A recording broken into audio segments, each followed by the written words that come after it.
buenas noches, bienvenidos. Las noches del jueves es la cita junto al Dr. File. Aprovecho de saludar a mi buen amigo Querido Dr. File. ¿Cómo le va? Gusto estar contigo. Pues. ¿De qué estaremos hablando el día de hoy? Un tema nuevamente muy interesante. Por supuesto, recuerda que la cristiandad, las más de 5.000 iglesias de base cristiana, están pasando por una crisis doctrinal inmensa debido a la aparición de evangelios secretos y desconocidos sobre Jesús. Por eso hoy día, queridos amigos, yo les voy a explicar por qué Judas no traicionó a Jesús en un episodio que he titulado, digamos, originalmente como Mi amigo Judas. Prepárense porque esto puede sacudir los cimientos de las creencias que tenemos todos sobre la imagen de Judas. Como decimos siempre, el que tenga oídos para oír, que oiga. Y que no cese en su búsqueda el que busca.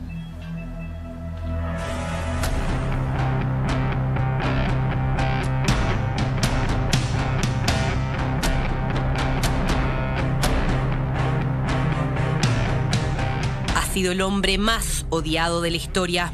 Entregó a su amigo, causándole una de las muertes más terribles que existió una vez: la crucifixión.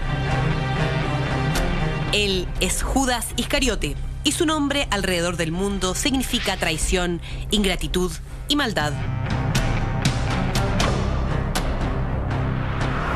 Judas aparece nombrado en los 4 evangelios como el tesorero de los apóstoles que solía apropiarse del dinero común que iba a ser entregado a los pobres.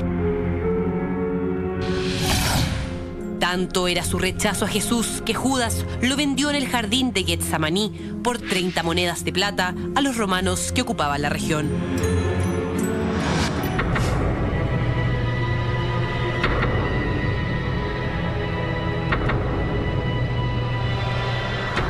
Pero, ¿qué pasaría si te dijéramos que Judas no traicionó a Jesús? ¿Qué tan posible es que el relato oficial sea uno de los tantos engaños de la historia? Hace aproximadamente 2000 años, un antiguo papiro que había permanecido oculto en el interior de una tumba en Egipto contenía un fragmento del Evangelio secreto de Judas, en el que su figura cobraría una nueva dimensión. ¿Podría ser Judas el único en comprender el mensaje de Jesús? Descubre este y otros enigmas esta noche junto a Dr. File.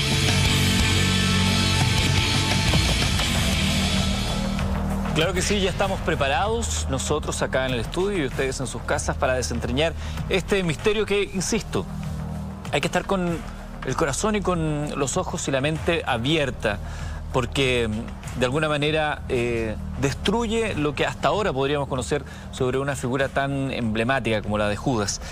Dr. File, ¿qué fuentes hablan de la existencia de Judas Iscariote?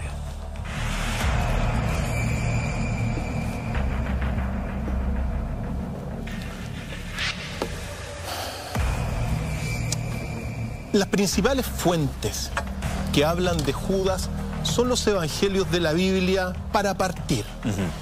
Pero como nosotros vamos a hacer el esfuerzo de plantear el hecho de que Judas no fue un traidor, tenemos que hacer entonces un pequeño análisis de estos evangelios que son considerados sagrados por la cristiandad.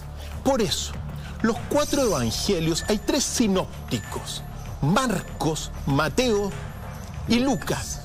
Juan es canónico, forma parte del canon, pero no es sinóptico. Ahora bien, el Evangelio de Marcos está datado aproximadamente entre el año 60 a 70 después de Cristo, y su autor, ojo, es desconocido. Mucha gente en casa piensa que los evangelios de la Biblia lo escribieron los apóstoles, y eso no resiste la prueba histórica. De hecho, Mateo es el único cuyo autor pudo haber sido el apóstol Mateo. Pudo haber sido, o si no, un autor desconocido. Y está datado en torno del 80 a 90 después de Cristo. El Evangelio de Lucas, autor anónimo, datado entre el 80 y el 180 después de Cristo. Esos son los 3 sinópticos que se llaman. Y Juan, que está datado entre el 90 y el 180, el autor también es desconocido y pudo haber sido elaborado por una comunidad de seguidores de Jesús asentada en Éfeso. Pero no, digamos, presenta una serie de diferencias cronológicas, temáticas, de contexto con los 3 primeros. Por lo tanto, uno cuando entra en este análisis, lo primero que tiene que hacer es darse cuenta de lo que estamos hablando. Es decir, solamente el Evangelio de Mateo pudo haber sido escrito por el apóstol Mateo. Ahora, como vamos a ir viendo en esta noche, estos 4 evangelios que forman parte del canon, todo lo demás, o sea, son los canónicos, todo lo demás es apócrifo. Por lo tanto, conceptos importantes: canónico, apócrifo. Pero bueno, todos estos evangelios, como vamos a ir viendo, en realidad están escritos desde un género legendario con ingredientes históricos. Pero hoy día uno no puede decir que son historia pura, ¿ya? Eso es para partir este análisis sobre quienes escribieron sobre Judas. Ya que estamos hablando de los evangelios, los 4 evangelios, Marcos, Mateo, Lucas y Juan, ¿podemos señalar entonces, a la luz de lo que usted acaba de señalar, Dr. Fay, que son fuentes sagradas estas? Mira, decir que estos 4 evangelios son fuentes sagradas depende netamente de la fe de las personas. Pero aquí lo importante para nosotros y para todos los amigos y amigas que nos ven desde sus casas, uno tiene que hacer primero la crítica histórica respecto de calificar estos como sagrados o no. ¿Quién los calificó de sagrados primero que nada? Eso es, en realidad, los que están escritos aquí en esta Biblia que toco con mis manos, ¿son de inspiración realmente divina de un Dios superior o no? Y para eso uno tiene que recordar primero a Teófilo de Antioquía del siglo II, que estamos viendo algunos cuadros en pantalla. ¿Por qué? Porque en el siglo II Teófilo de Antioquía fue el primero de todos los obispos cristianos, de todos los creyentes cristianos, que habla de una inspiración divina en el Nuevo Testamento, el primero de todos. Y de hecho, él califica las palabras del Nuevo Testamento como santa palabra de Dios, o santa divina palabra. Es importantísimo esto para partir, porque en el fondo es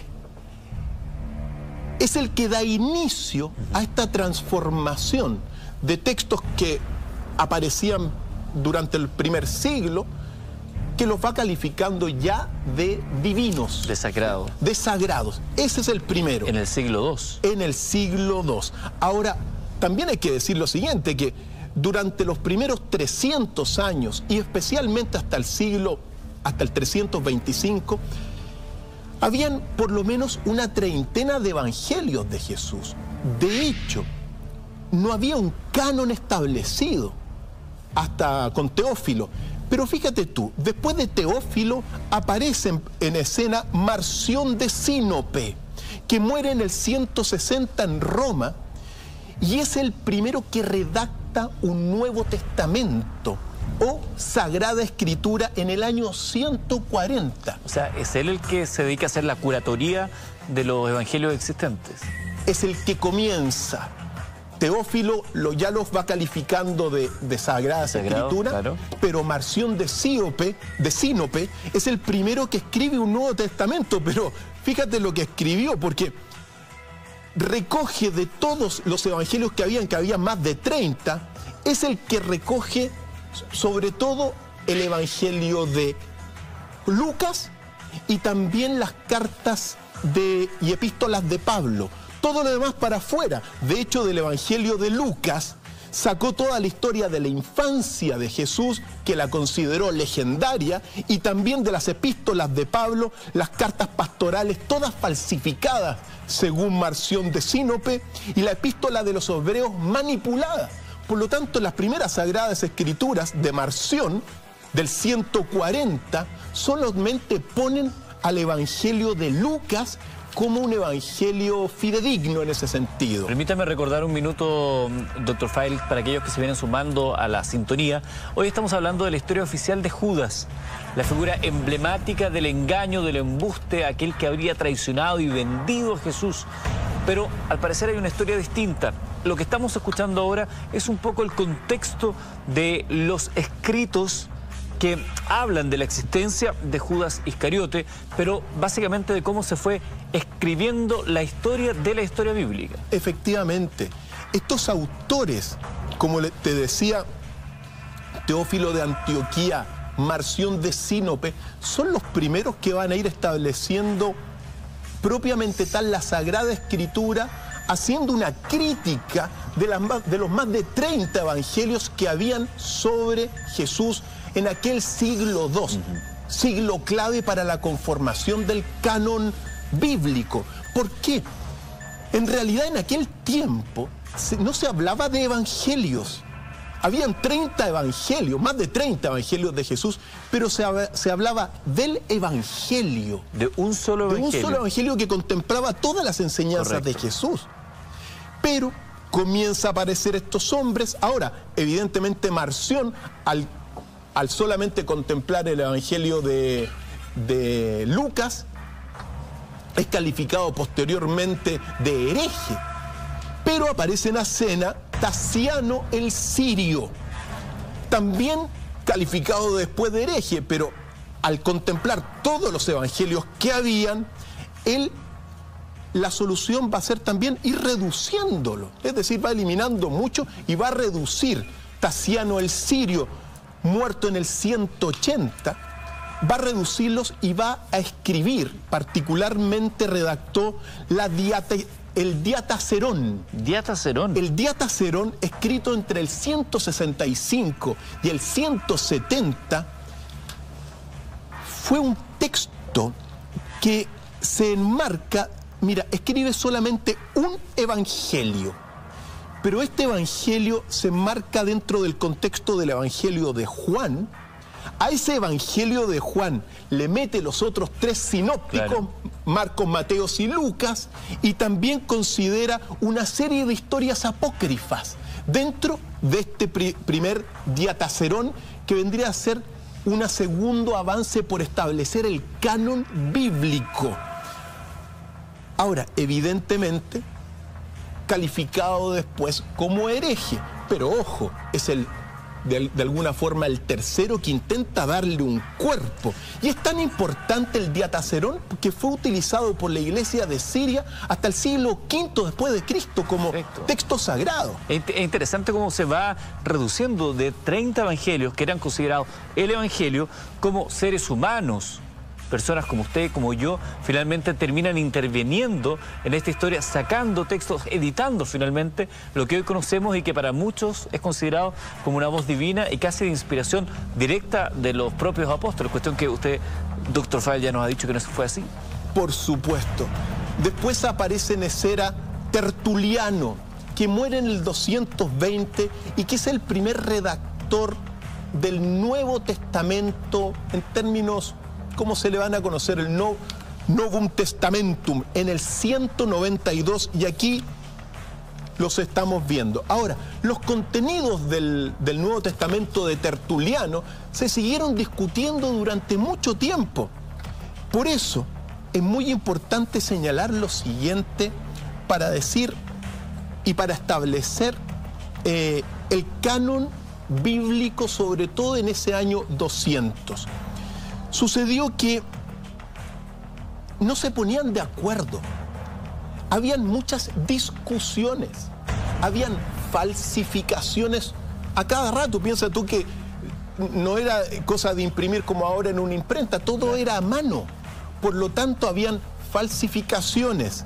Hubo también discusiones que se extendieron durante siglos y también manipulaciones de los padres de la iglesia. Fíjate tú, hay epístolas, hechos de los apóstoles que fueron falsificados por los padres de la iglesia. ¿Falsificados? Por supuesto. ¿Por qué los falsificaron? Que sí. Los manipulaban porque, mira, sucedió que en aquel tiempo se tuvo que definir la fe. Lo que pasa es que el cristianismo realmente se impuso en las creencias de la época por el ejemplo de los santos mártires. Entonces, los santos mártires se dejaban morir creyendo en un Dios que no es de este mundo, siguiendo el ejemplo de Jesús, de su sacrificio en la cruz. Entonces, frente a estos ejemplos que van cambiando la fe, bueno, los obispos de la época, los intelectuales, los filósofos, tuvieron que entrar en definir en qué creen estos mártires.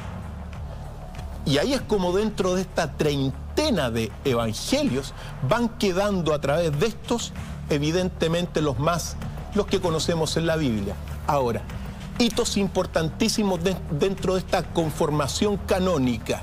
El año 325 en el concilio de Nicea, convocado por el emperador Constantino, donde ya se establece propiamente tal estos 4 evangelios como los más auténticos y originales sobre la palabra de Jesús, siendo que solo Mateo pudo haber sido escrito por un apóstol.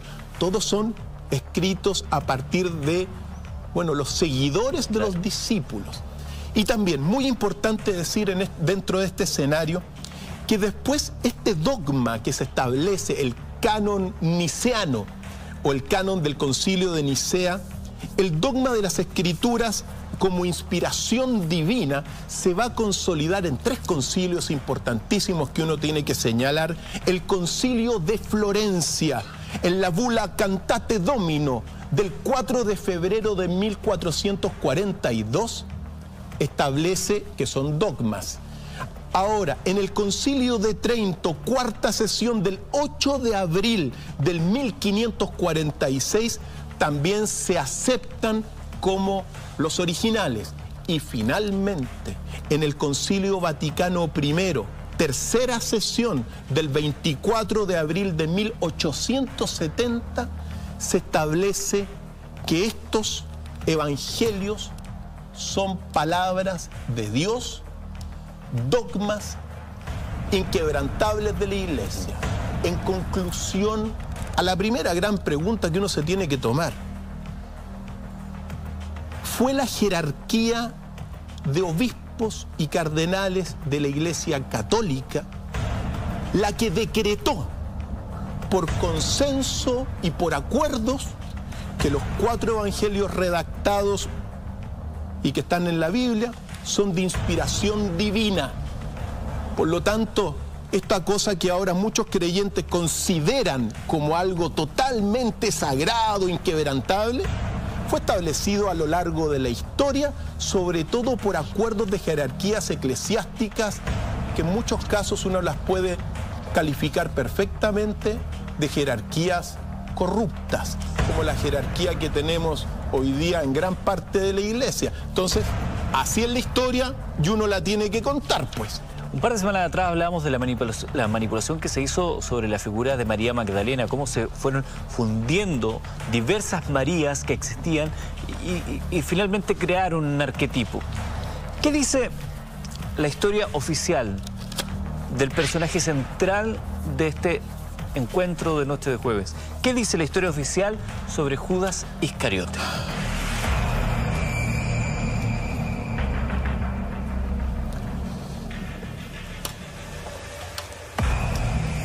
Eduardo, sobre la base de estos evangelios, uno puede primero calificar a Judas no solamente como un ladrón, no solamente como un traidor, sino también como un satanista. ¿Como un satanista? Por supuesto que sí, o al menos así ha quedado en el imaginario colectivo de la cristiandad. Ahí lo estamos viendo. Aquí lo estamos viendo, al menos una imagen representativa. Por eso, uno tiene que ir metiéndose en estos evangelios que hemos nombrado, los evangelios canónicos, e ir desentrañando con este análisis quién fue Judas. Primero, Judas Iscariote. Entonces uno se pregunta, bueno, ¿de dónde salió el Iscariote? había una ciudad que se llamaba Iscariote. No está con claridad establecido, pero sí hay una ciudad a 30 kilómetros más o menos de Jerusalén que se llamaba Queriot. Y bueno, Judas pudo haber sido de esa... De Queriot. De Queriot. Judas Iscariote, hijo de Simón, establecido y nombrado en los evangelios sinópticos, que habíamos mencionado. Ahora bien, sobre todo aparece en quizá el primer gran imagen de Judas, sobre todo es en la última cena, por partir de alguna forma. En la última cena, ojo, aparece Judas y es identificado por Jesús como el que lo va a traicionar. Es la imagen que todos conocemos. Sí, ahora, en algunos textos Jesús dice el que lo va a entregar y en otros el que lo va a traicionar. Pero claro, uno tiene que detenerse en esos pequeños detalles, porque una cosa es entregarlo y otra cosa es traicionarlo. Entonces muchos asocian el mismo concepto, entregar y traicionar, dentro del contexto bíblico canónico. Ahora, ojo, un contexto bíblico muy importante, porque está enmarcado todos estos evangelios dentro de un dualismo. Aquí no hay medios buenos o medios malos. En la Biblia o hay buenos o hay malos. Y eso es trascendental para poder entender el contexto histórico de los evangelios. Está todo imbuido por el dualismo de Aristóteles, según el cual el ser es y el no ser no es. Por lo tanto, aquí o usted es bueno o usted es malo. No existen las medias tintas. No existen las medias tintas, y todo dentro de un contexto apocalíptico de la época. Por eso, en Marcos dice lo siguiente: y Judas Iscariote, uno de los 12, fue a los príncipes de los sacerdotes para entregárselo, ¿ya? Ellos se alegraron y le ofrecieron dinero. Ahora, Juan, que es distinto, recordemos que Juan es canónico, pero no es sinóptico. Juan aborda más libremente la tradición, y es Juan sobre todo el que lo va a primero a calificar de ladrón y de avaro. Particularmente en un pasaje 12, 5, 6, donde dijo uno de los discípulos, que era Judas, hijo de Simón, el que le habría de entregar, sale: ¿por qué no fue este perfume vendido por 300 denarios y dado a los pobres? Eso es lo que dice. La interpretación canónica dice que, claro, pregunta eso porque se quería robar la plata de ese perfume que iban a vender.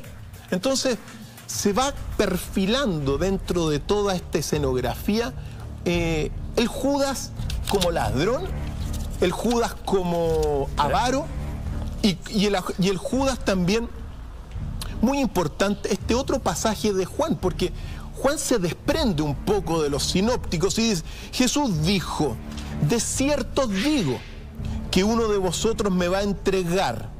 ¿Quién es?, preguntan en la última cena. A quien yo diera el pan mojado, aquel es. Y mojando el pan, se lo dio a Judas Iscariote, el hijo de Simón. Entonces Jesús le dijo: lo que vas a hacer, hazlo pronto. Por lo tanto, ojo, este pasaje es trascendental porque anteriormente a la última cena, Jesús había anunciado en muchas ocasiones que iba a ser entregado, que se iba a sacrificar, que algo le iba a pasar. Él anuncia su muerte.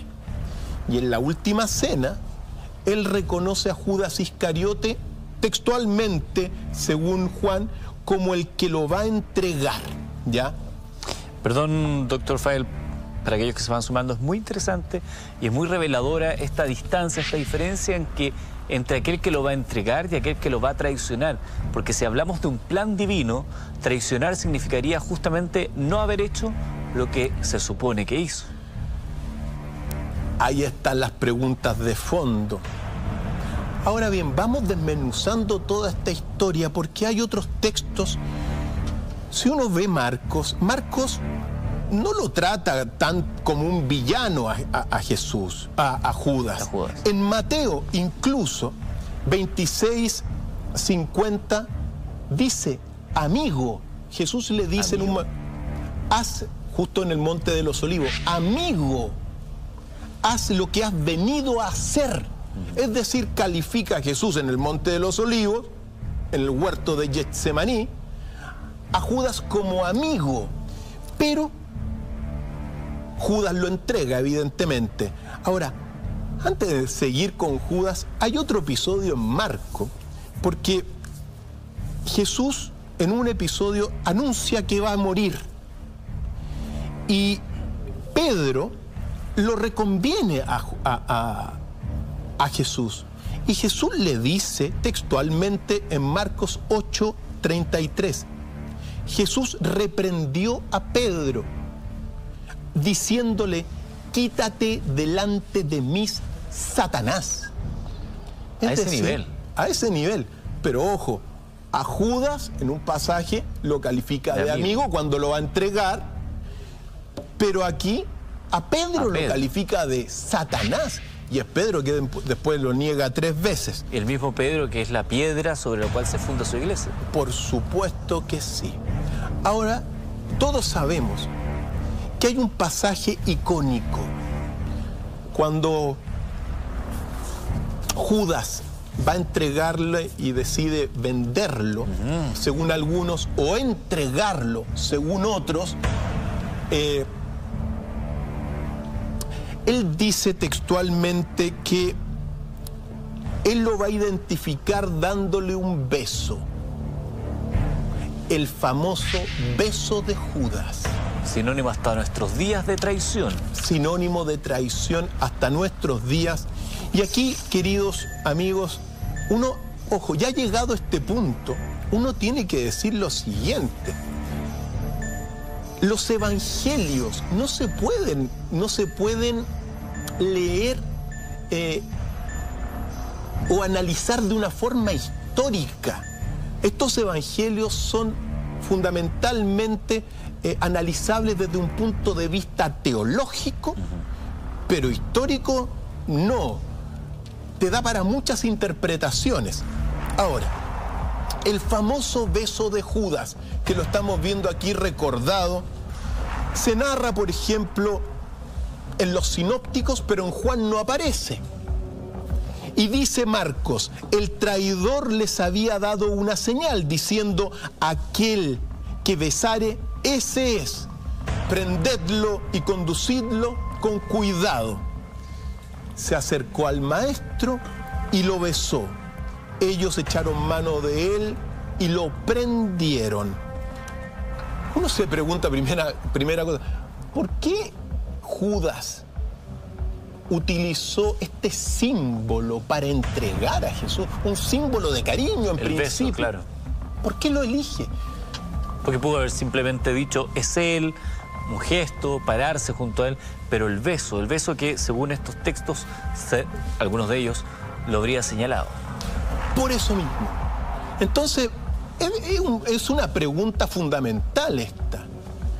Un beso es un amigo, un beso es un compañero, se le da un beso a un compañero de equipo, pero no a un adversario o a un enemigo necesariamente. Ahora bien, para analizar este beso de Judas, uno se tiene que remontar también al pasaje de la última cena, porque en Lucas y Juan, Satanás entró en Judas la noche de la última cena. Una posesión. Es una posesión diabólica si todo esto es así. Estaba poseído por Satanás. Judas, en este sentido, era la vestimenta y la forma humana de Satanás en la última cena, poco antes de la entrega. Y ojo, y aquí viene el punto, ¿cuál es el significado? ¿Qué hay detrás de que supuestamente el mismo Satanás, bajo la interpretación más ortodoxa, haya besado a Dios, pues. Es decir, Dios, lo que estamos viendo en pantalla, queridos amigos, es el símbolo de Dios siendo besado por Satanás. El mismo que lo tentó en el desierto, infructuosamente. El redentor y el adversario. Entonces, esto es tremendamente relevante, el beso de Judas. Pero previamente al beso, nuevamente en Mateo aparece, amigo, le dice, ¿qué has venido a hacer aquí? Antes del beso. Nuevamente lo califica de amigo a Judas. Entonces aquí viene la interpretación para la teología, porque aquel beso, sobre todo, simboliza que Dios baja y está presente, primero, está presente en Jesús, Dios. Por lo tanto, el que aprisiona a Judas, que es Satanás, queda aprisionado por el beso de Jesús. Entonces, aquí viene, bajo la teología ortodoxa, el gran drama de Judas. Porque claro, poseído, creyéndose dueño del mundo, besa a Jesús, pero al mismo tiempo la bondad y el amor de Jesús apresa en el cuerpo de Judas. En el cuerpo a Satanás. Impidiéndole salir una vez cometido lo que pretendía. Por eso mismo. Y le dice, haz pronto lo que tienes que hacer. Ese haz pronto lo que tienes que hacer que le dice Jesús a Judas, haz pronto lo que tienes que hacer, se le está diciendo al diablo, a Satanás. Y en el momento del beso, el amor de Jesús aprisiona al diablo. Muy simbólico. ¿Por qué? ¿Qué es lo que sucede después? Satanás, de esta forma, de alguna forma se desmorona y comienza a desmoronarse dentro del cuerpo de Judas. Apenas lo tocó con los labios, la esencia divina presente en Jesús comenzó a estremecer como jamás había sentido todo el cuerpo de Judas. Estamos escuchando en este instante la historia oficial, lo que dicen los textos, que ya sabemos fueron manipulados por seres humanos, pero esos textos bíblicos, la historia de Judas, una historia que nosotros quizás conocemos de una manera, pero que tiene otra mirada que vamos a conocer en detalle y a fondo esta noche con el Dr. File. ¿Traicionó realmente Judas a Jesús? ¿Qué sucedió después de aquel beso? ¿Se suicidó realmente? ¿Devolvió las monedas que le dieron por vender a Jesús? Parte de las preguntas que usted también se hace y que nos hace llegar a través de este hashtag DrFileMB. Después de esta pausa, eso y más.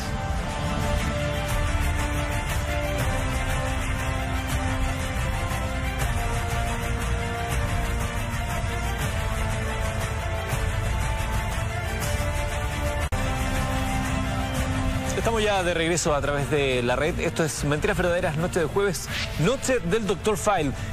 ¿Realmente Judas traicionó a Jesús? Hoy Dr. File llegó señalando que este episodio se llamaría Mi amigo Judas. Hay varias preguntas, comentarios que llegan a través de nuestro hashtag DrFileMB y hemos rescatado una pregunta, Cristian, que queremos compartir contigo. Dice así, Igor Fernando Fuentes, ¿cuál piensa usted? ¿Cuál es el verdadero Judas? ¿El de los evangelios canónicos o el de los apócrifos? DrFileMB. Igor, eso es lo que vamos a revelar hoy día.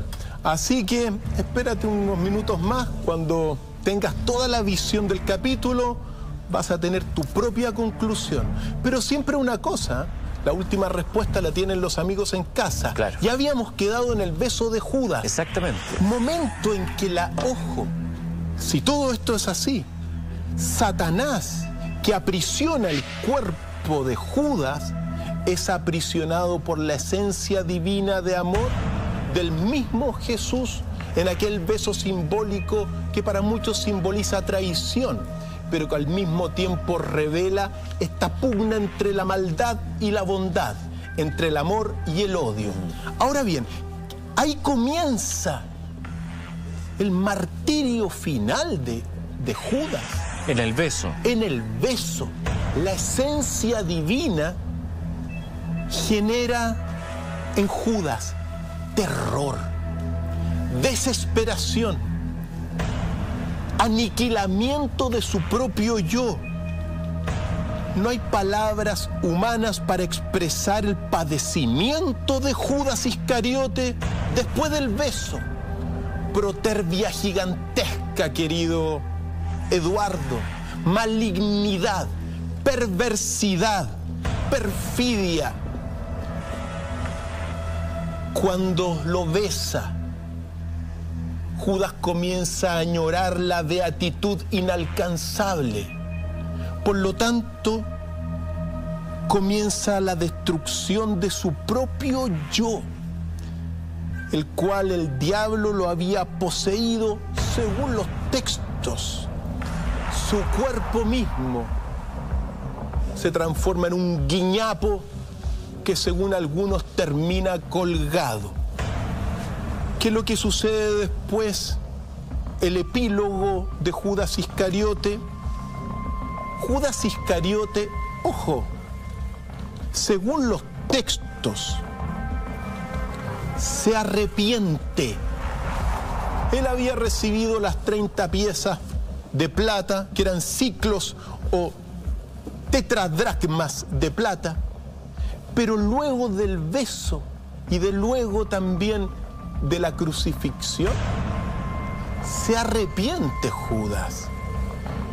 Y de los arrepentidos es el reino de los cielos, ¿o no? Eso dice la Escritura, ¿no? Por eso, este contexto dentro del análisis teológico es muy complejo. Se arrepiente. Después trata de enmendar su error y su pecado. ¿Cómo? Devolviendo los ciclos, las 30 monedas. Y no lo aceptan. No se lo aceptan para estar en el tesoro del templo, sino que la utilizan después para construir y crear un cementerio. Y finalmente, según Mateo 27:5, debido a la magnitud de la acusación de un inocente que era Jesús, Judas Iscariote se suicida ahorcándose de un árbol, probablemente en abril de aquel año 33 o 29.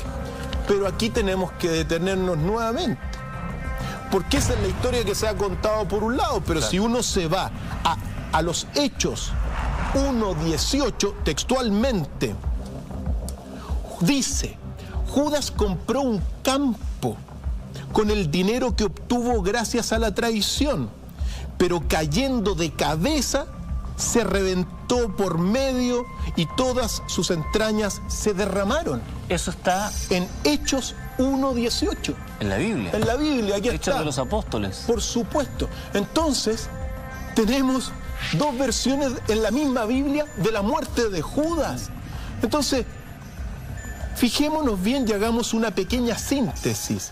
Judas, poseído por Satanás durante la última cena, supuestamente, se arrepiente, trata de enmendar su error, es decir, hace los pasos necesarios para ser redimido y finalmente, ojo, según unos se suicida. Para esa versión se condena, porque el suicidio es el único acto que niega la existencia de Dios, porque supuestamente la vida es un don de Dios. Al suicidarse, Satanás niega la misma existencia de Dios. Pero si Judas, como dicen Hechos 1:18, se cayó y se partió la cabeza y sus entrañas quedaron todas esparcidas, ojo, no se suicidó. Entonces, nosotros tenemos aquí una serie de, sobre todo estos evangelios, hay que contemplarlo desde un punto de vista teológico, pero no histórico. Hay contradicciones, como vimos. Para uno se suicidó, para otro murió de forma natural, en un accidente. Algunos fue vendido, para otros fue una traición. Fue una traición. De hecho, en esa versión que dice que habría comprado un campo, se diluye la figura del arrepentimiento y de la devolución del dinero, a menos que haya intentado hacerlo y al no recibirlo va y compra ese campo donde finalmente se accidenta y muere. Y ojo, tienen que pasar mucho tiempo para comprar un campo allá, si no es cuestión de llegar te paso la plata, tienen que pasar por una serie de burocracias de la época, es decir, debió haber vivido mucho tiempo más Judas, sobre todo por lo que aparece en la Biblia, y en este sentido es contradictoria y verdaderamente confusa. Pero otro ingrediente fundamental dentro de este escenario está en el Corán, queridos amigos. ¿En el Corán? En el Corán. Uno hace una lectura evidentemente simultánea, y si uno se va al Corán, queridos amigos, que es una de las 3 religiones monoteístas, en la Sura 4, 157 dice lo siguiente. Uno tiene que leer estas cosas. Y por haber dicho, nosotros matamos al ungido hijo de Mariam, mensajero de Alá, pero aún así lo creyeron, no lo mataron ni lo crucificaron. Y los que discrepan sobre él tienen dudas y no tienen ningún conocimiento de lo que pasó, solo siguen conjeturas, pues con toda certeza que no lo mataron. Este pasaje señala que Jesús no fue crucificado. Y el que fue crucificado, ¿saben quién fue? Judas. Judas. Según el Corán y los intérpretes del Corán. Entonces, queridos amigos, cuando uno toma, estas son las reflexiones importantes, cuando uno toma la Biblia, claro, ahora, como una sagrada escritura, como un dogma, digamos, inviolable, uno tiene que entender que estas religiones sirvieron durante el último tiempo para civilizar. Todas las religiones sirvieron para civilizar, pero hoy día estamos en un despertar de conciencia, querido, sea lo que sea, se perfila bajo esta visión un Judas traidor, un Judas extremadamente avaro, ladrón y satanista. Esa es la pintura que hace la versión oficial, la versión bíblica de Judas. Pero ¿cuánto poder finalmente tiene esta imagen que usted acaba de señalar, doctor Feil, en el imaginario de nuestra cultura popular de Judas? Gigantesco.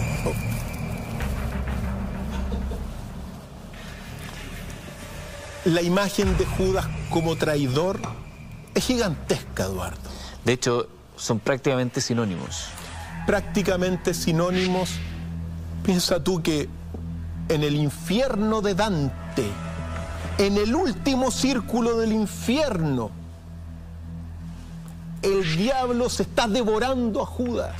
Es decir, en el infierno, bajo la visión cristiana católica, está habitado por el diablo, el principio del mal, claro. Y Judas. Nosotros vamos a sacar hoy día a Judas del infierno. Pero sea lo que sea, hay muchas celebraciones en el mundo que hablan de este Judas traidor. Hay cientos de celebraciones. Acá en Chile, por ejemplo, tenemos celebraciones del colgamiento de Judas. No es el único, ojo, en muchísimas partes del mundo. La creencia, la quema de Judas, el apedreamiento de Judas, se va a ir, mira, va a ir tomando las conciencias populares y bueno, como resultado de 2000 años de ir estableciendo a través de los concilios este dogma inviolable de Judas el traidor. En Chile aparecen estas imágenes, pero no es el único lugar. En España hay cientos de celebraciones de la quema de Judas, del apedreamiento de Judas, y que la gente lo toma para simbolizar el mal. Y nuevamente, dentro de este contexto dualista, Judas representando el mal absoluto, Jesús representando el bien absoluto, pero no medias tintas como tú dijiste. Aquí estamos en una celebración en España que muestra cómo se quema Judas, simbolizando de alguna forma para muchos este alejarse de la maldad, alejarse de la traición. Es muy simbólico, son muy simbólicos estas celebraciones. Esto es México. Ahora, uno tiene que pensar aquí en México, uno tiene que pensar lo siguiente. Fíjate tú que, por ejemplo, en países como Alemania está prohibido por ley ponerle a un niño Judas. ¿Prohibido por Prohibido ley? por ley. No se te vaya a ocurrir en Alemania ponerle a uno, bueno, de tus hijos Judas. Te llevan preso, pues. Es decir, símbolo de una denigración establecido por el mismo Estado y las leyes. Ni a los perros le ponen el nombre de Judas. Es impresionante cómo se ha instalado esa imagen. Y quiero recordar, para aquellos que se vienen sumando a la sintonía esta noche del Dr. File, está desentrañando, basado en antecedentes históricos, en antecedentes de fe, la figura que ha tenido Judas durante todos estos años, símbolo de traición, símbolo de lo peor, del pecado. Pero al parecer, Judas habría estado en otra. Al parecer, Judas tiene una reivindicación porque lo que hizo está dentro de un plan mayor. Es parte de lo que nos está contando y relatando Dr. File. Ahí veíamos estas celebraciones de la cultura popular, pero hay más. Por supuesto, estas son de México, pero las que vienen, por ejemplo, son de Venezuela. Y como te decía, las celebraciones, es decir, el pobre Judas ha quedado en el infierno después de 2000 años. Claro. Fíjate tú lo difícil que es sacarlo del infierno, pues. Y sigue siendo cada una de estas conmemoraciones basadas en la destrucción. Bueno, están todos colgados como supuestamente se cree que murió, quemándolo, destrozándolo y con ello, de alguna manera, limpiando los pecados asociados a él.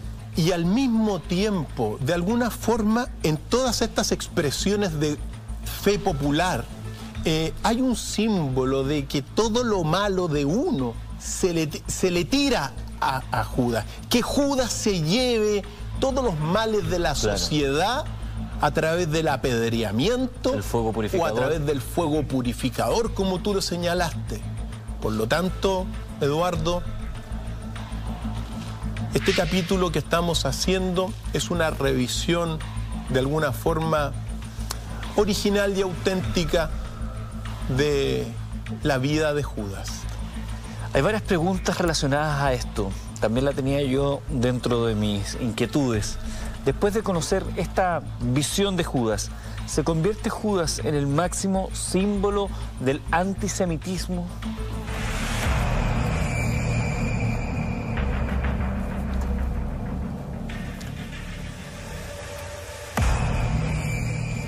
La respuesta es sí. Judas, judaísmo, traición a Jesús, traicionó a Jesús, traicionó al cristianismo, y para bien o para mal. Judas, incluso a nivel de su fisonomía, ha sido articulado para ser el emblema del pueblo judío. Y eso ha sido, de alguna forma, justificación de todo lo que ha padecido, una de las justificaciones de todo lo que ha padecido el pueblo judío en la historia. Las persecuciones cristianas contra los judíos son, bueno, hasta la Segunda Guerra Mundial con Adolf Hitler, pues. La Entschließung, la solución final, acabar con los traidores de Jesús. ¿Qué mejor? Por lo tanto, dentro de todo este este escenario. Judas viene a simbolizar la traición también del mismo pueblo judío. Y recordemos, en todo este escenario también está que supuestamente los judíos fueron los que mandaron a la cruz a Jesús. Y eso da para otro capítulo, pero claro, lo hemos señalado. Pensar que la jerarquía del templo de Jerusalén estaba por sobre los romanos de la época. Iluso. Es desconocer la historia. Participaron de la crucifixión, por supuesto, pero ser los únicos y que los romanos se lavaron las manos da para un capítulo entero. Sin embargo, Judas, y esto es muy relevante, aparece asociado al pueblo judío y de alguna forma un estigma también que carga el pueblo judío por no haberlo reconocido y por, según algunos, estar venerando un Dios que no es el Dios de Jesús. Y esto es relevante también porque el Dios del Antiguo Testamento, unos dirán, es el mismo Dios, Jehová, Yahvé, que el Dios del Nuevo Testamento. Y en realidad son términos muy distintos. Yahvé, Jehová, es un Dios al que hay que temer. Totalmente. Un Dios de muerte. Y el Dios de Jesús es un Dios de amor. Esa es la buena nueva que supuestamente los judíos no reconocieron, se la asocian a Judas, estigma sobre los judíos. Cuesta entender que ese mismo Dios, si fuera el mismo, de pronto cambia de parecer. Tiene un accionar completamente belicoso, severo en el Antiguo Testamento, y de pronto manda a su Hijo para decir que se amen los unos a los otros como yo los he amado. Ahora, doctor Feil, ¿es posible que toda esta historia, que durante cientos de años, esto que está en los textos bíblicos, la Biblia que tiene usted ahí, aquello con lo cual se nos crió a todos los que hemos crecido en un ambiente católico, cristiano, ¿es posible que toda esta historia sea falsa?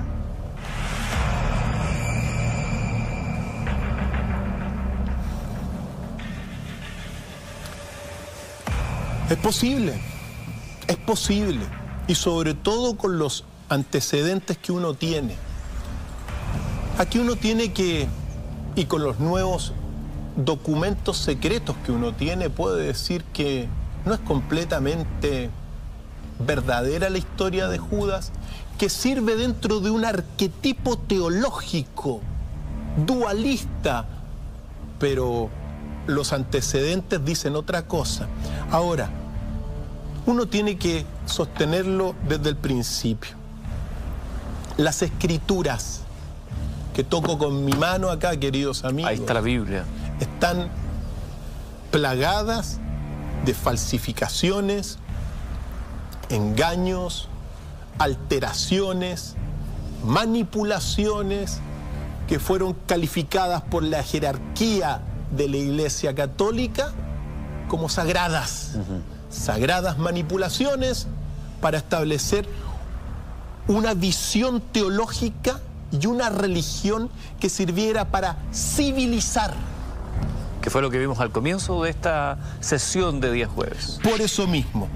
Por eso, dentro de este escenario, hay un hombre muy importante que entra dentro de este siglo II y que nos va a aparecer aquí pronto en nuestra pantalla especial, que es Ireneo de Lyon. Ireneo de Lyon, que vive y nace en el 130 y muere en el 202. Y aquí estamos viendo justamente una imagen. Es el obispo de Lyon. ¿Y por qué es importante? Porque de alguna forma va a ser uno de los primeros, que se suma a los que habíamos visto al principio, que va a aceptar el canon de la Biblia, ¿ya? Pero él escribe y él determina en un momento dado la necesidad de definir el canon frente al ejemplo de los santos mártires, como te señalaba. Cuando uno se recuerda, mira, nosotros estamos en el siglo II en este minuto. El cristianismo no tiene canon, hay muchos evangelios. El cristianismo se va imponiendo en la historia por ejemplo de los santos mártires. Y hay un episodio que es en la llamada masacre de Lyon, en Francia, actual Francia. Y esa masacre de Lyon impactó mucho a Ireneo de Lyon debido a que particularmente, bueno, se mataron más de 100 cristianos. En aquel tiempo, para salvarte, en aquel siglo II, para salvarte del circo romano, de la masacre y de la muerte, había que simplemente decir, yo no soy cristiano. Había que abjurar. Abjurar. Sin embargo, en aquel siglo, en el 177, en esta masacre, Ireneo se ve muy sorprendido por el ejemplo de Blandina, que es una cristiana que vive las peores torturas que pueden haber. Ella dice en algunas partes, estos son textos de la época, por cierto, entonces hicieron sufrir a los mártires tormentos tan atroces. Satán puso todo en juego para hacerles confesar las blasfemias de creer en Jesús. Claro. Sin embargo, Blandina mostró mucho coraje y dijo antes que la mataran finalmente, yo soy cristiana, entre nosotros no se comete ningún mal. Entre los cristianos no se comete ningún mal. Por ese tipo de ejemplos, el cristianismo va tomando fuerza. Por el ejemplo de los santos mártires, después de haber sufrido azotes, de ser expuesta a las bestias, de ser quemada en la silla de hierro candente, la encerraron en una red y la presentaron a un toro que la arrojó varias veces al aire. Qué tremendo. Al fin degollaron esta víctima inocente y los mismos paganos confesaron que nunca habían visto a una mujer sufrir tanto ni con tan heroica constancia. Por este tipo de ejemplos, el cristianismo se impone, bien lejano de los ejemplos que hemos visto de la jerarquía. Entonces, frente a este escenario de mártires, es Ireneo de Lyon, que es muy importante porque él dice, entre los otros, que hay que definir el canon. Y lo definen como lo habíamos señalado. Y él escribe un libro importantísimo en el 180 que se llama Contra las herejías. Y en ese libro, Contra las herejías, en el libro 1, capítulo 31, dice Ireneo de Lyon lo siguiente. Estamos hablando del 180. Los canaítas insistían en el conocimiento especial de Judas y que cumplió una misión secreta cuando entregó a Jesús. Todo sobre el relato ficticio que dieron el nombre de Evangelio de Judas. Acabas de mencionar, doctor Feil, algo que es clave, el Evangelio de Judas. Acá está una compilación, este libro, que para muchos es prácticamente un libro maldito, un evangelio apócrifo. ¿Cuánto aporta a esta historia que estamos viendo el día de hoy, a este redescubrimiento de la figura de Judas, el encuentro de los textos que conforman el evangelio de Judas?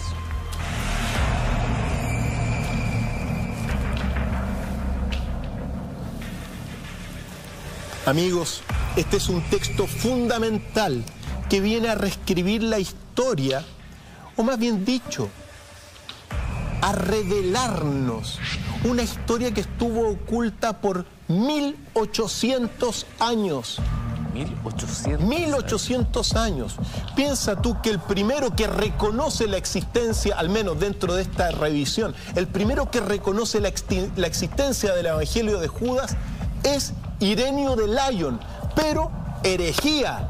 Había que establecer el otro canon y todos estos evangelios fueron perseguidos, quemados y destruidos. Sin embargo, el destino ha hecho que nuestra generación sea la afortunada después de 1800 años, amigos, para volver a tenerlos en las manos y leer algo que muy pocas veces se ha leído y conocer la sabiduría más profunda que hay en estos textos. Este texto, uno tiene que señalarlo.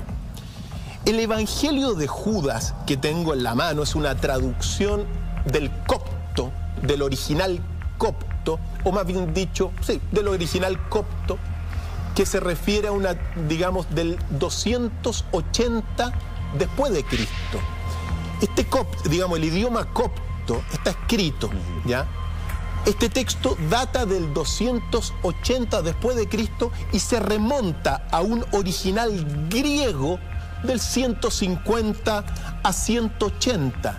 Por lo tanto, eso es lo que tenemos en las manos. Y esto fue redescubierto esos textos en los años 70. Esto es reciente. Es reciente. Este texto fue descubierto en 1978 y en Egipto, y a través de unos compradores de antigüedades, particularmente de una compradora que se llama Frida Nussberger Chacos.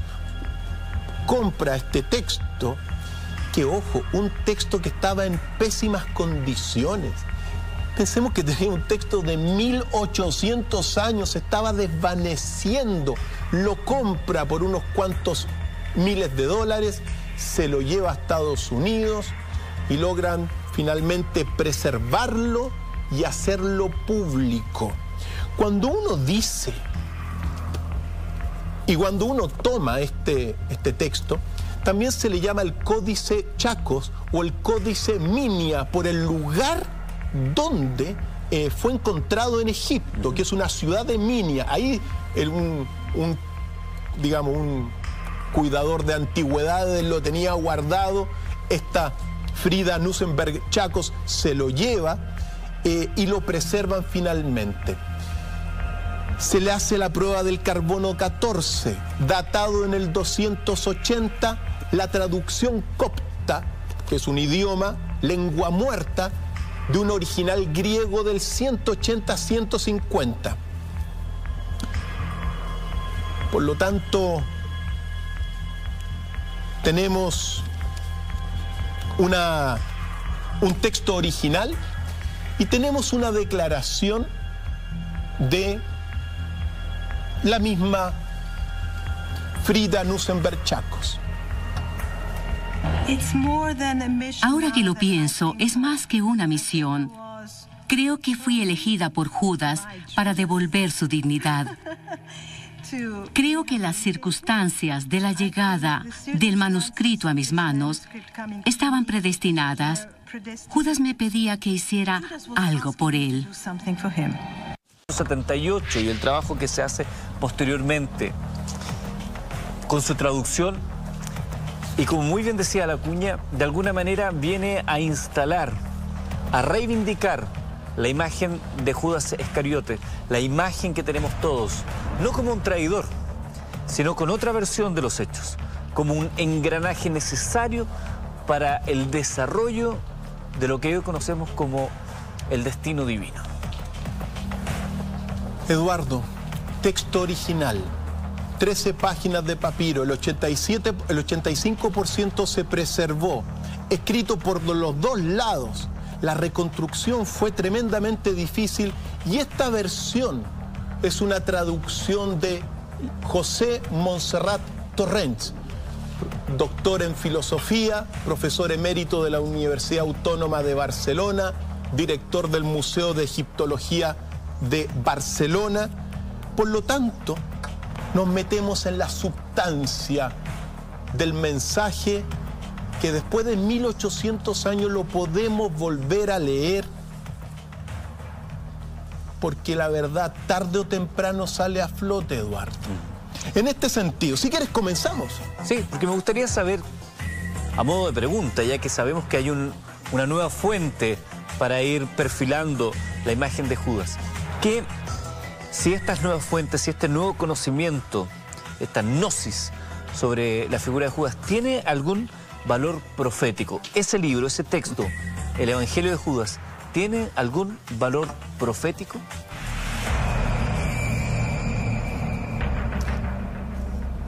La respuesta es sí. En la medida que vayamos leyendo, nos vamos a ir dando cuenta del valor que este texto tiene para nuestro momento presente. Es fundamental.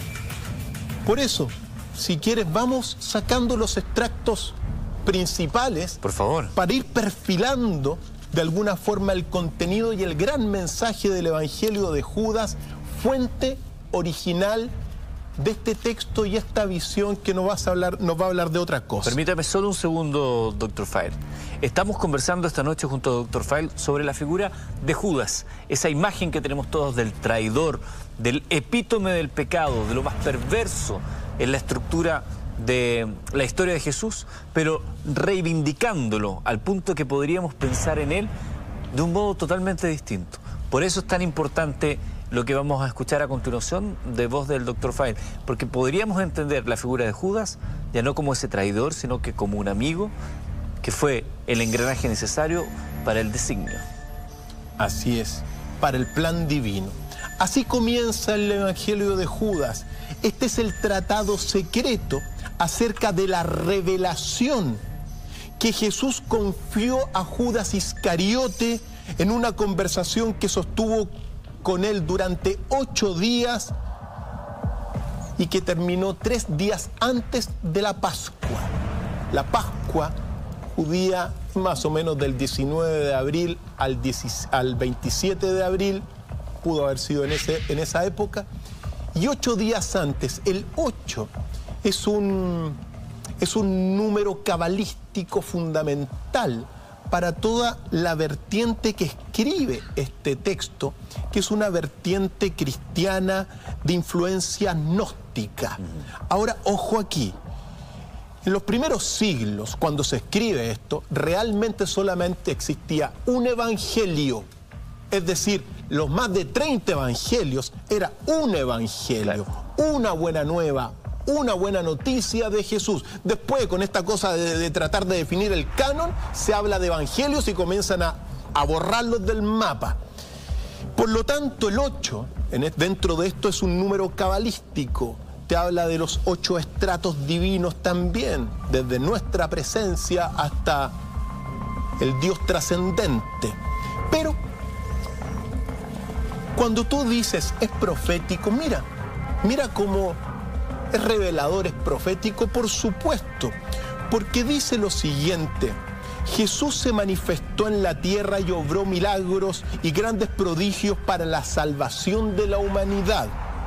Sucedía que algunos hombres andaban por el camino de la justicia, mientras otros discurrían en su transgresión. Lo mismo que hoy día. No ha cambiado mucho, por lo tanto va cobrando un valor actual esta narración.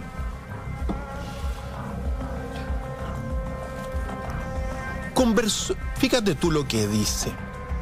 La primera gran enseñanza de este texto comenzó a conversar con ellos. Dentro de este contexto tuvo lugar la llamada de los discípulos, es decir, convoca a los discípulos y él selecciona, Jesús, a sus discípulos. Y dentro de esto ocurre la primera enseñanza. Y dice lo siguiente, porque esta primera enseñanza nos habla de quién es el Dios del mundo inferior. Esto es el Dios del mundo inferior. El Dios del mundo inferior.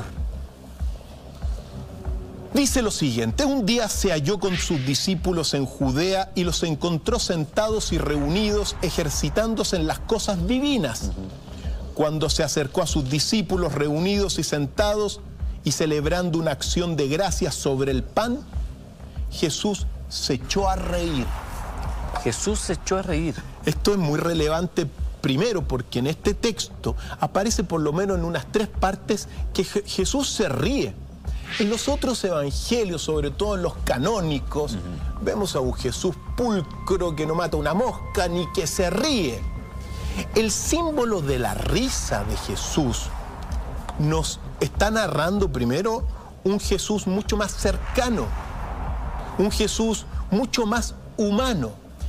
Pero según las interpretaciones dentro de este contexto, de la risa de Jesús emanaba un resplandor divino, un resplandor de luz. Por lo tanto, la risa, claro, tiene una connotación de cercanía, pero también bajo el contexto de iluminar. Los discípulos le dijeron: Maestro, ¿por qué te ríes de nuestra acción de gracias? Nosotros hemos hecho lo que es conveniente. Él respondió y les dijo: ni yo me río de vosotros, ni vosotros hacéis esto por vuestra propia voluntad, sino que es por esto que vuestro Dios será glorificado.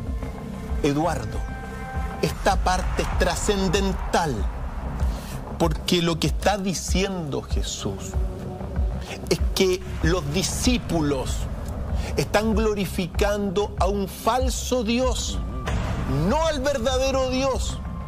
Esto es clave, porque dentro de esta visión ellos glorifican a un Dios de este mundo, a un Dios creador de la materia, al creador, al llamado demiurgo. Esto es trascendental, porque dice esta primera enseñanza: ellos dijeron: Maestro, tú eres el Hijo de nuestro Dios. Y Jesús les dijo: ¿realmente me conocéis? En verdad os digo, nadie entre la gente de vuestro entorno me va a conocer. Ellos le dicen: tú eres de nuestro Dios. Y dicen: no, momento. Realmente no conocen a Jesús. Ellos están venerando un Dios de este mundo, y Jesús está hablando y comunicándose con un Dios trascendente, superior a este universo, a este cosmos. Por lo tanto, esto es muy importante, porque se plantea precisamente lo que plantean estos textos, que en el fondo el Dios que ha gobernado, el Dios que gobierna los 12 signos del zodiaco, las constelaciones, es un Dios creador de este universo, un Dios, un falso Dios. Es el creador de la materia, es un castigador, pero no es el verdadero Dios. Esa es la primera enseñanza. Ustedes no me conocen y ustedes veneran a un falso Dios. Evangelio de Judas. Esa es la primera enseñanza que deja el Evangelio apócrifo de Judas. Insistimos, descubierto recién en el año 1978. Este es un conocimiento relativamente nuevo, contemporáneo nuestro. Y, doctor Fragl, de lo que se rescata en este Evangelio de Judas, en estas, ¿cuántos son? ¿13 páginas? 13 páginas. En estas 13 páginas escritas por ambos lados, cuyo trabajo fue muy difícil de recuperar, esos papiros. ¿Cuál sería la segunda gran enseñanza que deja este Evangelio? Eso tiene que ver con la elección de Judas y con la enseñanza Judas del verdadero Dios.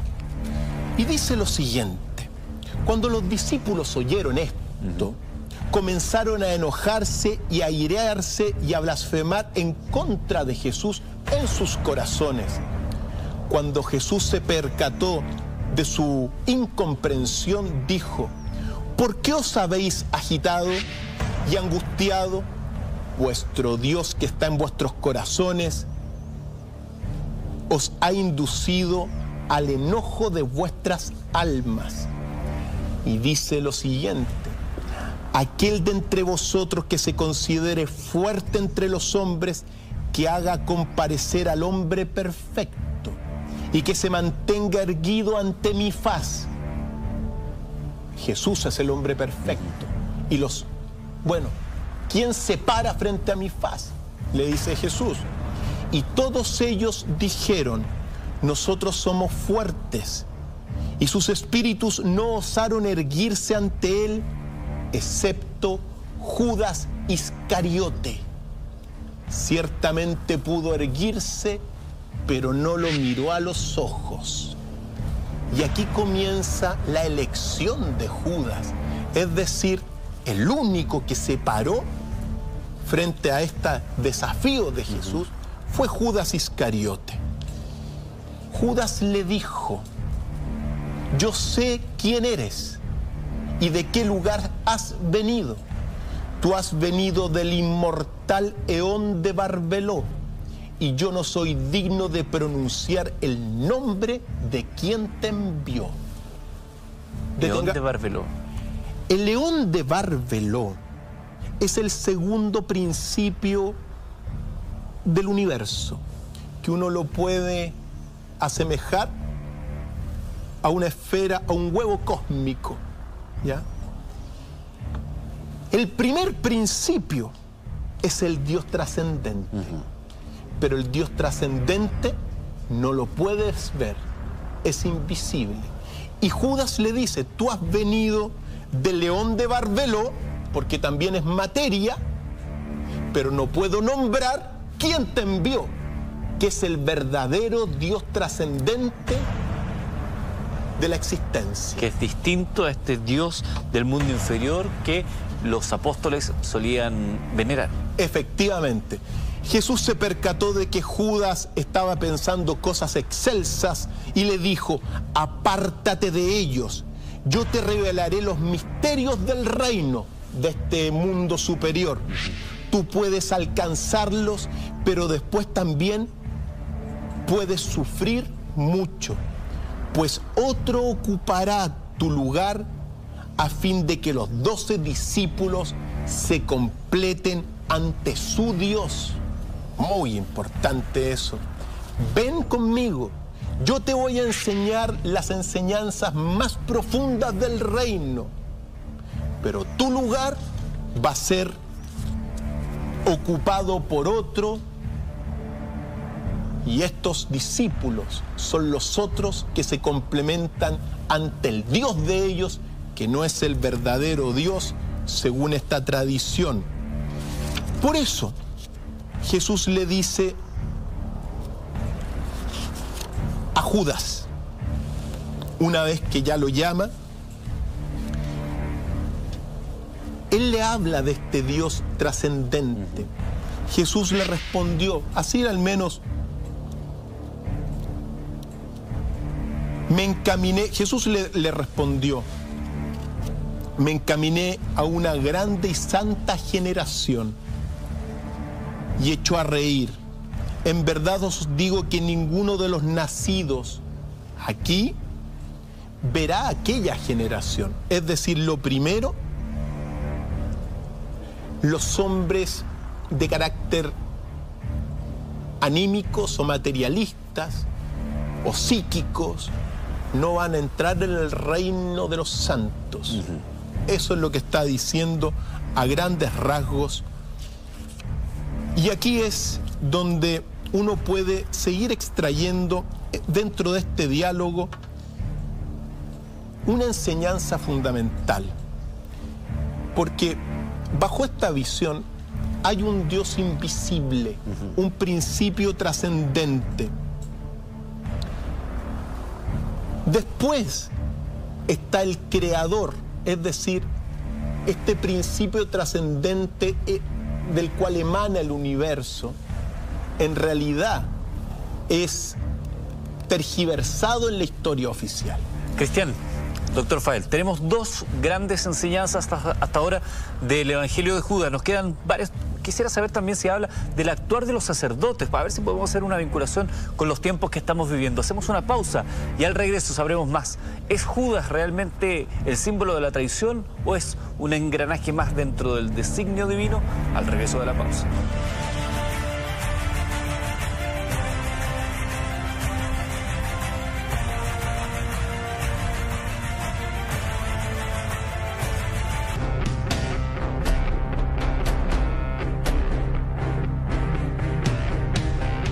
El hombre más odiado de la historia. Entregó a su amigo, causándole una de las muertes más terribles que existió una vez: la crucifixión. Él es Judas Iscariote, y su nombre alrededor del mundo significa traición, ingratitud y maldad.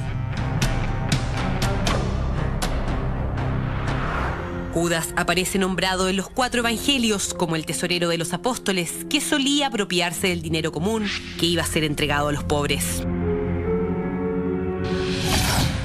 Tanto era su rechazo a Jesús que Judas lo vendió en el jardín de Getsemaní por 30 monedas de plata a los romanos que ocupaban la región.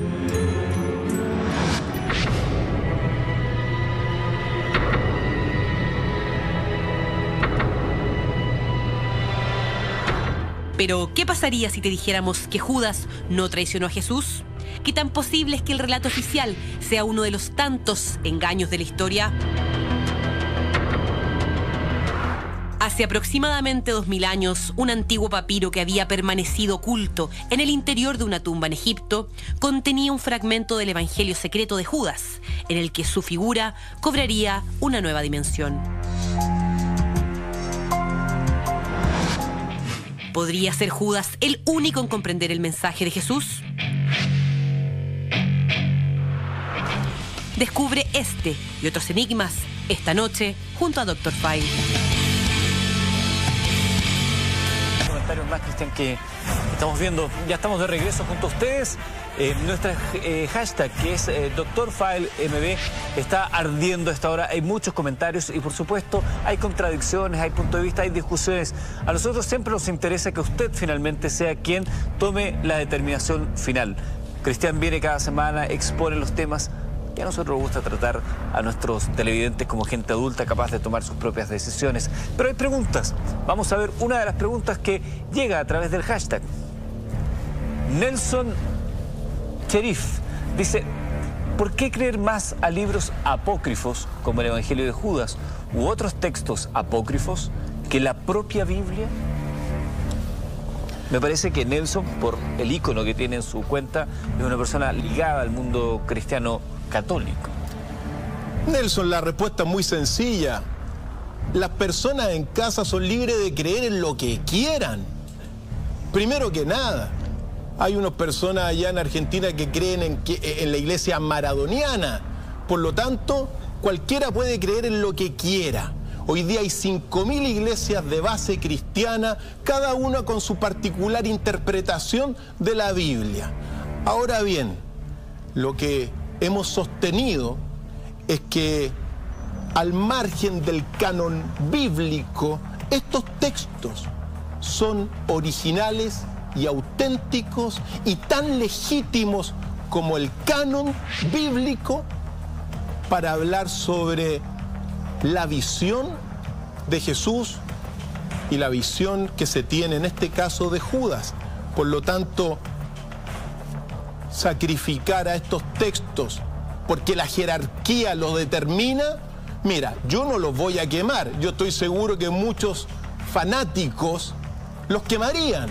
Claro. Pero para mí esto es una joya de la Escritura y que forma parte también de la gran revelación que estamos viviendo, porque nos está complementando toda la vida de Jesús y en este caso de Judas.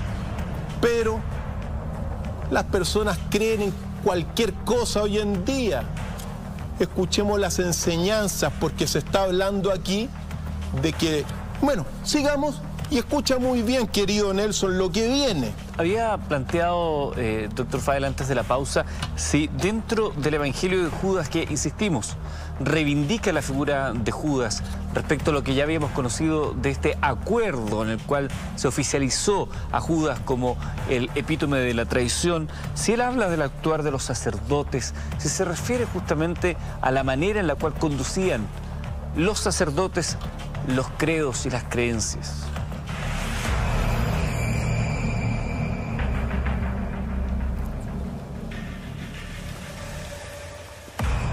Nelson, escucha atento este pasaje. Otro día Jesús vino a ellos y ellos le dijeron: Maestro, te hemos visto en una gran visión. Ellos dijeron: vimos una gran casa con un gran altar y 12 hombres que eran como si dijéramos sacerdotes. Y oímos un nombre una multitud persevera ante aquel altar hasta que salen los sacerdotes y reciben las ofrendas. Dijo Jesús: ¿qué clase de gente son los sacerdotes? Ellos dijeron: algunos sacrifican a sus propios hijos, otros a sus mujeres, mientras entre ellos se honran y se humillan. Otros yacen con varones, otros cometen homicidio, otros cometen una multitud de pecados con desprecio a la ley. Y los hombres que están ante el altar invocan tu nombre. Y mientras ellos se hallan inmersos en todas las obras de su deficiencia, se van realizando los sacrificios. Esto es profético. Esto fue escrito en el 180 y es válido hoy día. Profético. Jesús les dijo: ¿por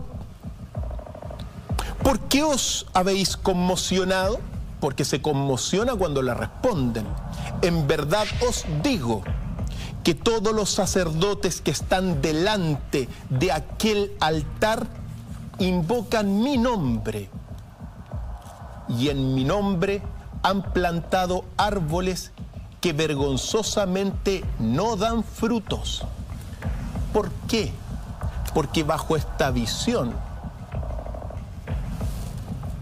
los sacerdotes están venerando a un falso Dios.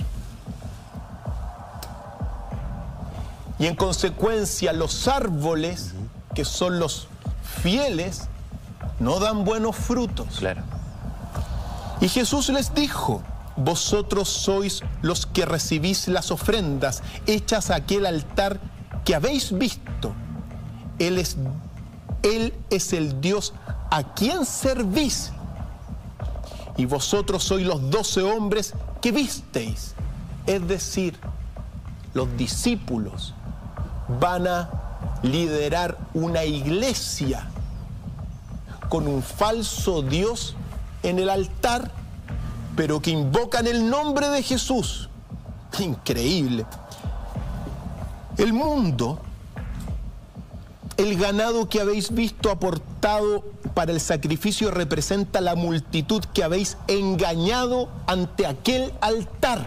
Yo me pregunto, ¿cuántas multitudes han sido engañadas por las jerarquías de las iglesias? ¿Cuántas multitudes? En consecuencia, las multitudes no dan frutos y estamos extinguiendo el planeta, el mundo, y es de esta manera que usurpará mi nombre.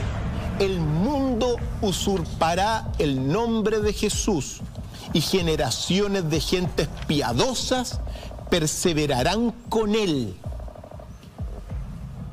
Comparecerán los homicidas de niños, y los que yacen con varones, y los que ayunan, y los que practican la impureza, y el desprecio de la ley, y el error, y aún los que dicen: nosotros somos iguales a los ángeles. He aquí que Dios ha recibido vuestro sacrificio de las manos de un sacerdote, esto es, del ministro del error. Del ministro del error. Pero es el Señor que está sobre el universo. Ojo, Señor que está sobre el universo. Señor que está antes del universo. Ese es el verdadero Dios. El Dios superior. El Dios superior. El Dios que no se expresa con la palabra, porque tiene todos los nombres o no tiene ninguno. El Dios con que tú te comunicas a través del silencio. Ese Señor que está sobre el universo, el que dictamina palabras proféticas estas, queridos amigos. En el último día serán avergonzados. Y los sacerdotes hoy día están siendo avergonzados por las inmundicias e inmoralidades que practican. Doctor Fael, 11 de la noche, 45 minutos. Yo creo que es un buen momento ya para desentrañar un punto clave.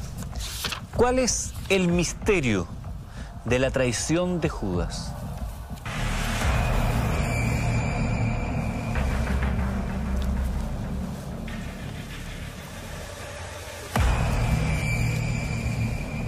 Eduardo. Esto es clave para el episodio que estamos compartiendo esta noche, que es la reivindicación, la nueva mirada de la figura histórica, de acuerdo a los antecedentes que hemos revisado esta noche, del actuar de Judas. Esta es la pregunta del millón. Voy a leer el pasaje y lo vamos a conversar acá todos juntos. Del Evangelio de Judas, Por supuesto. recordemos. Dice lo siguiente: en verdad te digo, Judas, que los que ofrecen sacrificios a Saclas, a este falso Dios, toda obra mala. Se pierden unos pasajes, pero los que ofrecen sacrificios a este Dios de este mundo, al Dios de la materia, al falso Dios, al creador de las 12 constelaciones que nos rodean, ojo, al Dios de este cosmos, no al Dios de la materia, no el que está por sobre y antes del universo. Toda obra mala, pero tú los sobrepasarás a todos, pues sacrificarás el hombre que me reviste. Esto es clave. Sacrificará el hombre que me reviste. Jesús le dice en este pasaje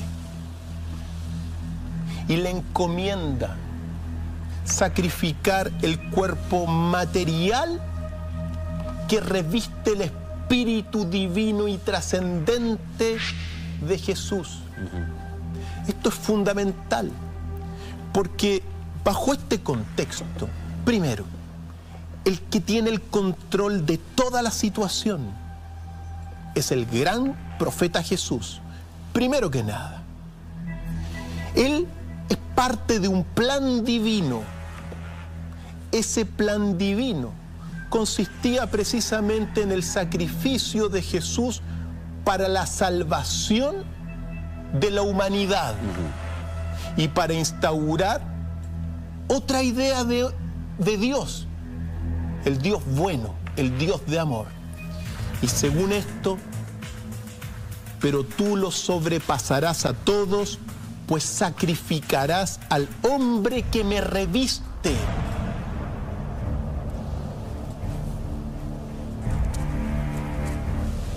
Esto es clave, porque bajo esta visión, Judas aparece como un colaborador en el plan divino para la salvación de la humanidad. Uno podría apelar a la confianza que llegaba a tener en él, de modo tal de hacerlo clave en la ejecución de su plan. Por supuesto que sí. Recordemos que él lo va anunciando. Él va diciendo que va a morir. Y en este sentido, le pide a Judas, y dentro de este contexto, que entregue el cuerpo que lo reviste. Los materialistas se van a quedar netamente con: hoy sacrificó el cuerpo, es un criminal. Pero sí, ¿qué es lo importante para Jesús? El amor, el alma. Él viene a enseñar que hay una salvación del espíritu. Y esto es muy importante, porque bajo esta visión, dentro de la tierra, este falso Dios crea a Adán y Eva. Es el falso Dios que crea a Adán y Eva y que los tiene desnudos. La serpiente simboliza la sabiduría. Con la sabiduría despiertan a que están desnudos. Y en este sentido, la humanidad que surge después de Adán y Eva se puede dividir en tres categorías.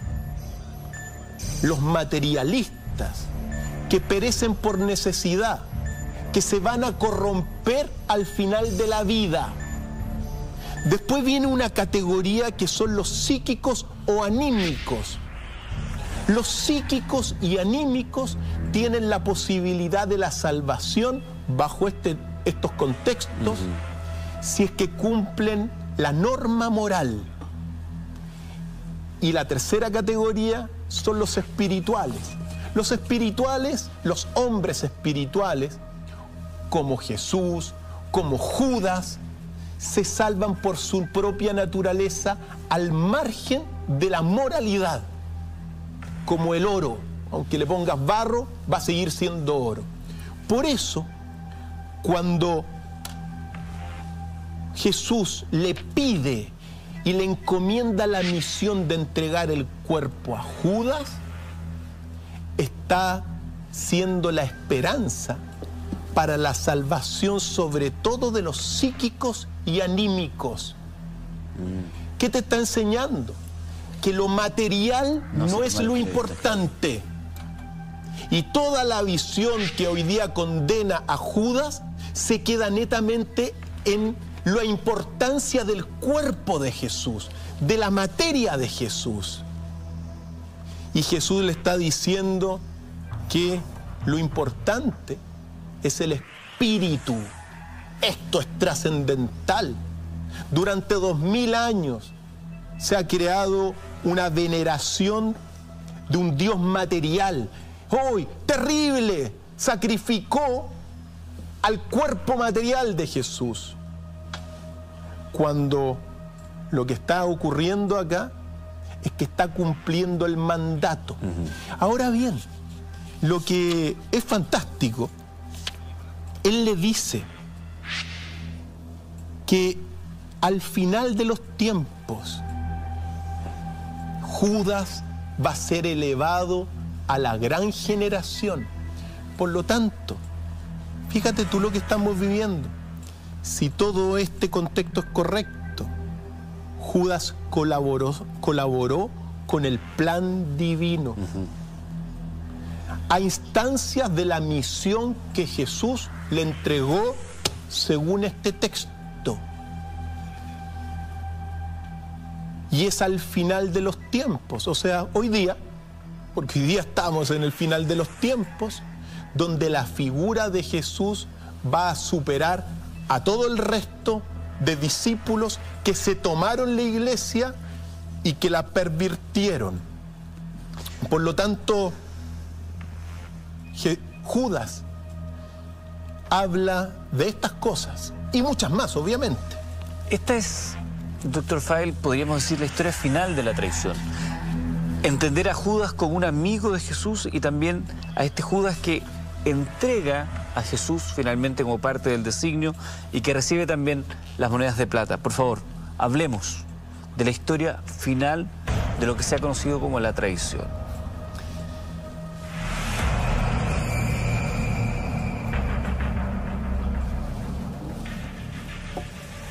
Bajo este texto no hay traición.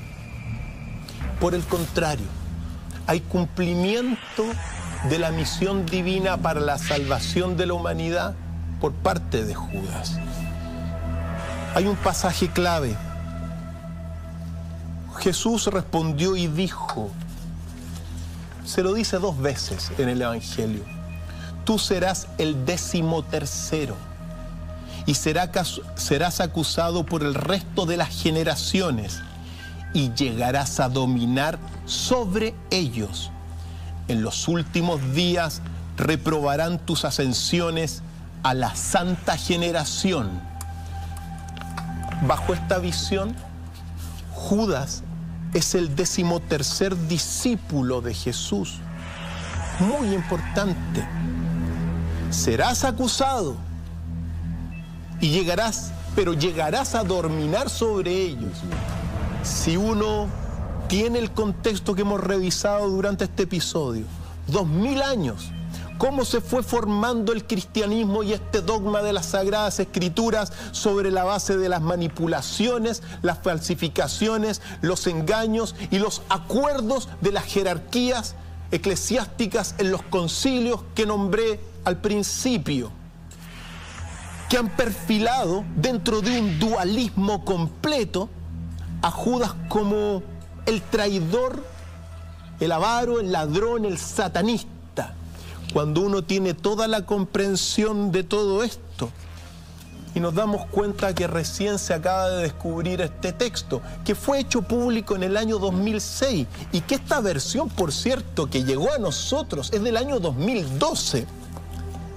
Dice, pero llegarás a dominar sobre ellos. ¿Sobre quiénes? Sobre la jerarquía de corruptos sacerdotes que han controlado la iglesia por los últimos 2000 años. No todos, como siempre uno dice, pero si todo esto es así, comienza una...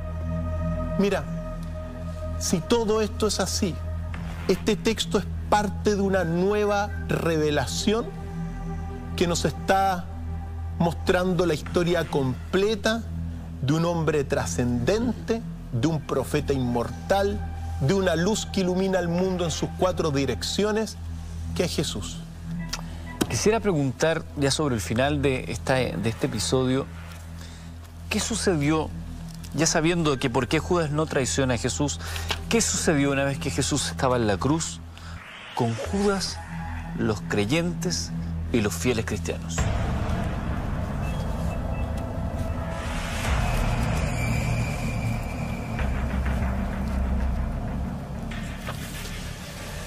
Mira, el texto al final, uno tiene que decir que este texto, ojo, es de un original del año 150 a 180, original griego, pero de este texto del año 280. Hay cosas que son anacrónicas también, o sea, que no se pueden comprender tan fácilmente. Y que permítame una cosa, al igual que los otros evangelios, aquellos que están en la Biblia, como hemos visto al comienzo, no habrían sido escritos por quienes creemos nosotros que son sus autores, salvo el de Marco, que podría haber llegado a ser escrito. Y este es autor anónimo, anónimo, ¿cierto? Claro. ¿Ya? Ahora bien, en el texto dice finalmente: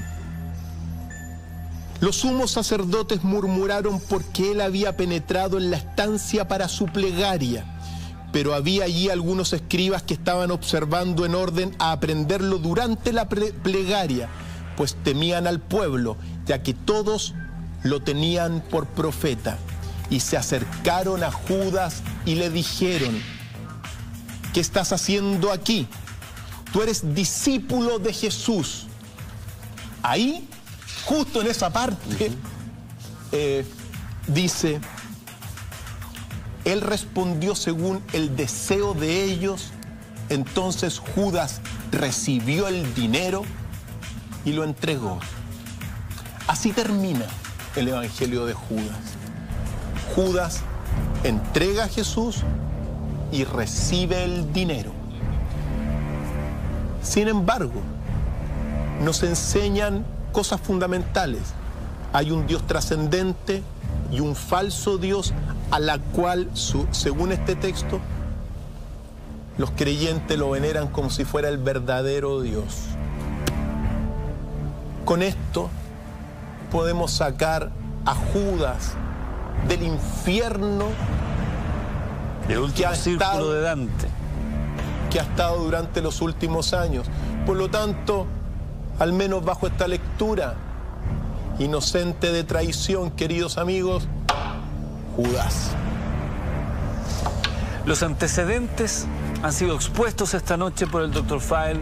Hemos hecho todo un recorrido histórico desde la creación misma de los evangelios, cómo se fueron suscitando esos libros que finalmente hoy usted puede ver en la Biblia, hasta los últimos descubrimientos a través del Evangelio de Judas, para tratar de mirar de otra manera, desde otra perspectiva, con otro prisma, la figura de Judas Iscariote.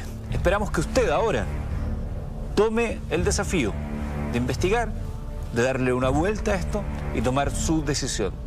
Porque, como decimos en nuestro programa, el que tenga oídos para oír, que oiga. Y que no cese en su búsqueda el que busca. Fuerza siempre, amigos. Buenas noches.